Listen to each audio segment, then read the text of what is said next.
He's wore a lot of hats in his day. I'm going to say his name, and most of you are going to, or a lot of you at least, are going to say, I know who that is. Well, Dave Carlsrud, a longtime referee, longtime employee with the North Dakota High School Activities Association, and he was my boss, basically.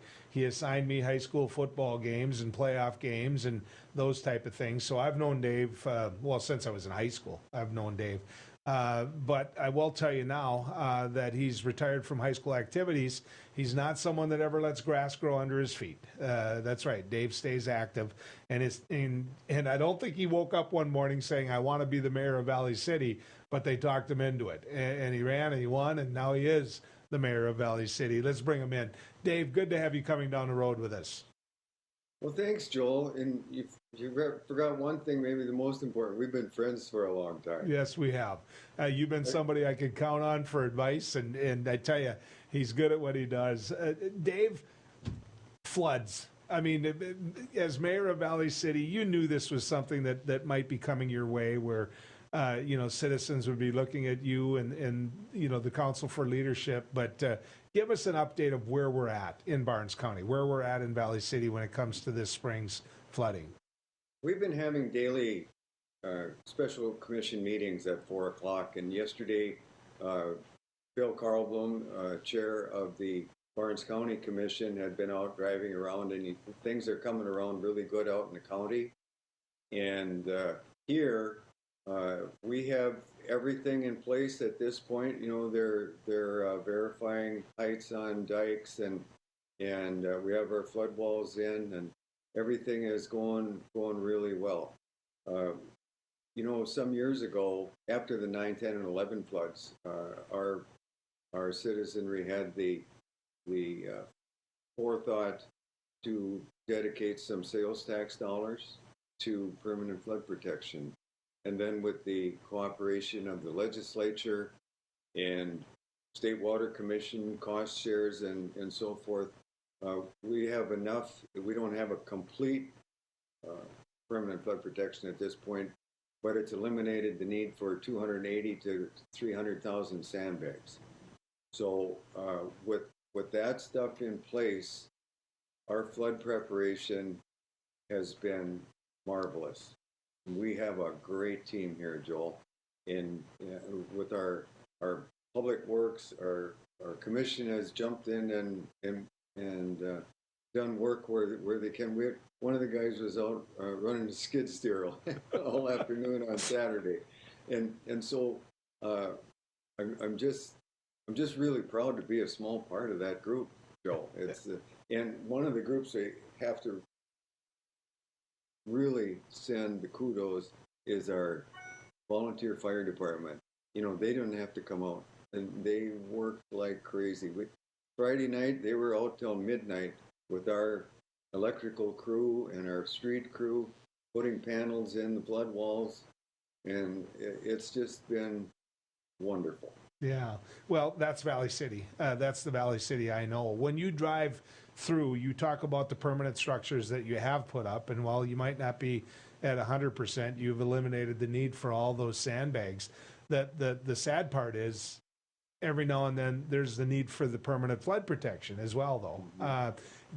For people that are listening all over the state right now, they might not understand the geography of the Cheyenne and how the Cheyenne is controlled and what mechanisms there are and tools that are in your toolbox and the people that control those tools. If you could just walk them through that process, Dave.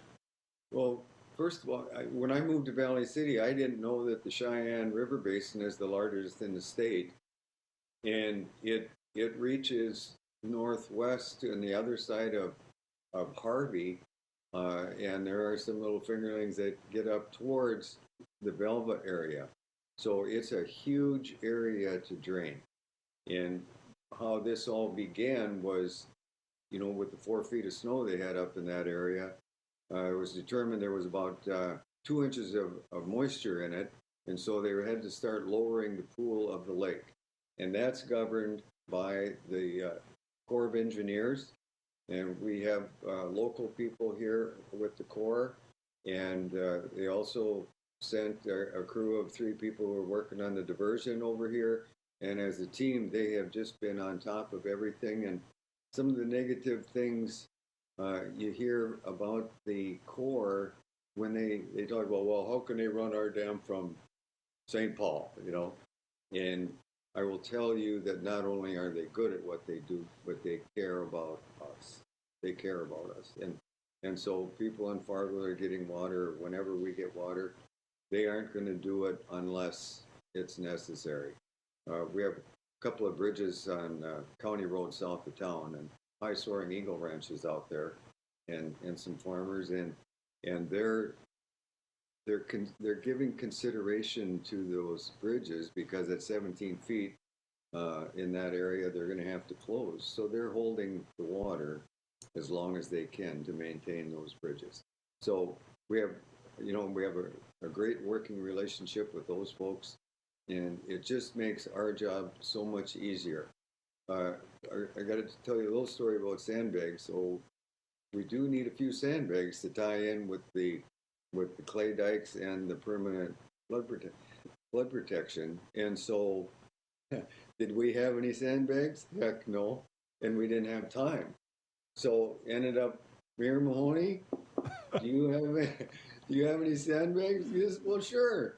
He says, how many do you want? So we ended up, he said you could have as many as 29,000. We ended up with about 20.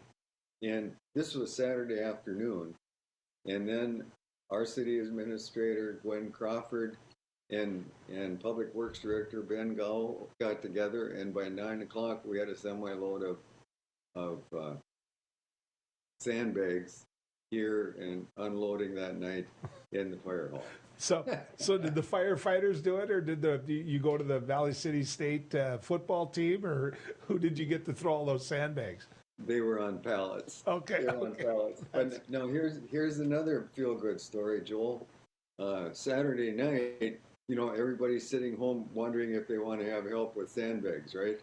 No, that's not the case. But so they put it out on emergency emails and texts and social media and so forth. And Sunday morning, we had a nice turnout of Valley City citizens along with VCSU students. And I'm telling you, they did a wonderful job. We even had more than we needed, so some people were able to just go home. Yeah. But anyway, so we're really grateful to Fargo and Ben and Tim Mahoney for helping us out there. And this morning, we needed help with some more stuff, so we did a MOU with Jamestown. They had a special meeting this morning and okayed that. And so in North Dakota, collaboration is very, very important and heartwarming. Yeah. See, as an old, as a man who worked for high school activities, you're used to seeing towns kind of butt heads, saying we can beat you at this, we can beat you at that. So to hear all that cooperation and to know that you've got those friends out there, that just says a lot about where we live. To me, David, the people I worry about the most when you're dealing with what you're dealing with is the stress that this causes those individuals with such a history with flooding. The elderly in your community, that not to be stereotypical, but that little old lady that's outlived her husband and is sitting there saying the Cheyenne's rising again, oh my God. I mean, it has to be good to be able to send out the signal that everything is going to be okay. Yeah, and Joel, there hasn't been anything throughout this process, with the great team that we have going, that has caused angst. Do we have a few snafus here and there, but they were all fixable, mechanically and all those sorts of things. But the people in Valley City can feel not only grateful, but comfortable.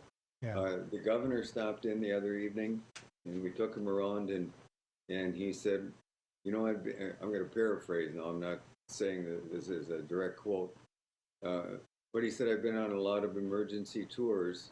And he said, this is about as comfortable as any of them have been. I don't doubt that. And Mayor, thank you. I appreciate it. Let's cross our fingers and hope you don't get any more moisture coming your way.